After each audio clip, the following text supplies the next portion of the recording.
এটা সব মানুষের পক্ষে ভীষণভাবে সম্ভব যদি তারা শুধু কিছু জিনিস ঠিকঠাকভাবে করেন। তারা কিভাবে বসেন, কিভাবে দাঁড়ান, শ্বাস নেন, খাবার খান, যদি তারা কয়েকটা জিনিসের যত্ন নেন সহজ একটা প্রক্রিয়ায়, তাহলে প্রত্যেক মানুষেরই খুবই প্রাণবন্তভাবে সারা জীবন বেঁচে থাকার সামর্থ্য আছে।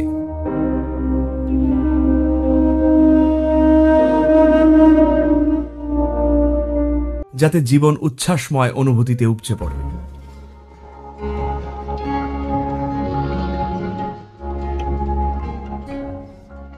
তো রক্তের মধ্যে অক্সিজেনের মাত্রা বাড়ানোটা একটা অন্যতম গুরুত্বপূর্ণ ব্যাপার, কারণ শরীর কতটা সুস্থ, কত সহজে এ নিজেকে পুনরুজ্জীবিত করে সেটা নির্ভর করে রক্তের মধ্যে অধিক মাত্রায় অক্সিজেনের ওপর। আর সেই ক্ষমতাটা কমতে পারে, বিশেষ করে মেয়েদের এই ব্যাপারে সাবধান হতে হবে, কারণ শারীরিক প্রক্রিয়ার জন্যে তাদের হিমোগ্লোবিন পরিমাণ কমে যেতে পারে, আর তাদের রক্তে অক্সিজেন বহন করার ক্ষমতাটা কমে যাবে, যা তাদেরকে অকারণে ক্লান্ত বোধ করাবে, তাদের নির্বোধ দেখাবে। আর হ্যাঁ, লোহিত রক্তকণিকা কমে গেলে আপনি নির্বোধ বোধ করবেন, কারণ মস্তিষ্কে যথেষ্ট অক্সিজেন নেই, আর যেভাবে কাজ করা দরকার এটা সেভাবে কাজ করতে পারে না শরীর আর মস্তিষ্ক উভয়ই। তো এটারই যত্ন নিতে একটা সহজ জিনিস হলো আপনি প্রত্যেক দিন একটু করে মধু খান উষ্ণ গরম জলে মিশিয়ে।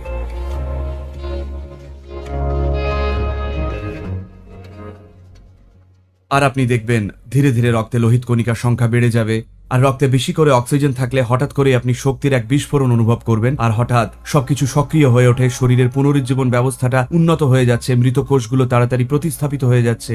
আপনি শরীরে যতটা আলস্য অনুভব করতেন তা অনেকটাই কমে গেছে, মনের মধ্যে যে পরিমাণ জড়তা অনুভব করতেন সেটাও অনেক কমে গেছে।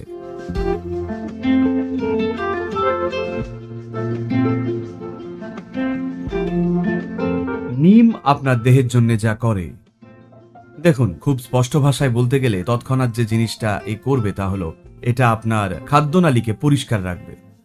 তো এই খাদ্যনালীটার মধ্যে অণুজীবদের এক মস্ত বড় দল আছে, এদের মধ্যে অনেকেই আমাদের বন্ধু হয়ে গেছে, আমরা ওদের দৌলতেই বেঁচে আছি, আমরা ওদের দৌলতেই খাবার হজম করতে পারছি, শরীরের মধ্যে এমন প্রচুর কাজই আছে যা ওদের দৌলতেই ঘটে, কিন্তু তবুও অনেকেই আছে যারা আমাদের জন্য ক্ষতিকারক।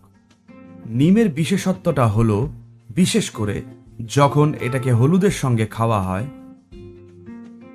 যদি এই দুটো জিনিস একসঙ্গে খাওয়া হয় তাহলে শরীরের যে জিনিসগুলো আমাদের বেশিরভাগ প্রয়োজন হয় না, যে জিনিসগুলো শরীরের ক্ষতি করতে পারে, শরীরের মধ্যে যদি কোনো রকম পরজীবী থেকে থাকে, এই সমস্ত কিছু শরীর থেকে নির্মূল হয়ে যায়।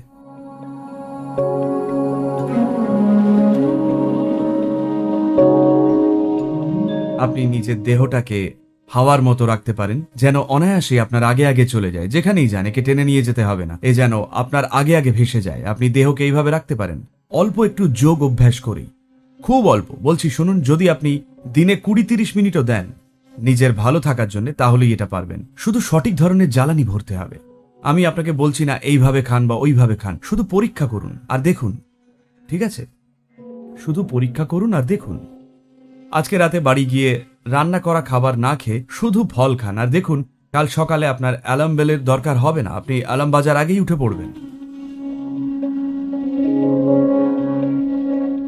আপনার যা করা উচিত তা হলো আজকে মোট খাবারের 10% ন্যাচারাল বা কাঁচা খাবার খাওয়া শুরু করুন, যেমন ফল, স্যালাড। কাল বাড়িয়ে 20%, তারপর 30%, এরকম করে 9 দিনের মাথায় 100% করুন। তারপর এটা কমিয়ে আনুন। যদি কোনো শারীরিক অসুস্থতা থাকে তাহলে 5 থেকে 7 দিন 100% কাঁচা খান। আপনি সুস্থ মানুষ হলে 1 বা 2 দিনের জন্য খান, তারপর প্রতিদিন 10% করে কমান। এইভাবে কমিয়ে 50% নিয়ে এসে ওটাই বজায় রাখুন, আর দেখুন বেশিরভাগ মানুষের জন্যই এটা সেরা কাজ করবে। আপনি যদি একটু বেশি বা কম চান সেই অনুযায়ী ঠিক করে নিতে পারেন। এই ব্যাপারটা নিজের ভেতরের ছন্দ অনুযায়ী আপনাকে খুঁজে বের করতে হবে।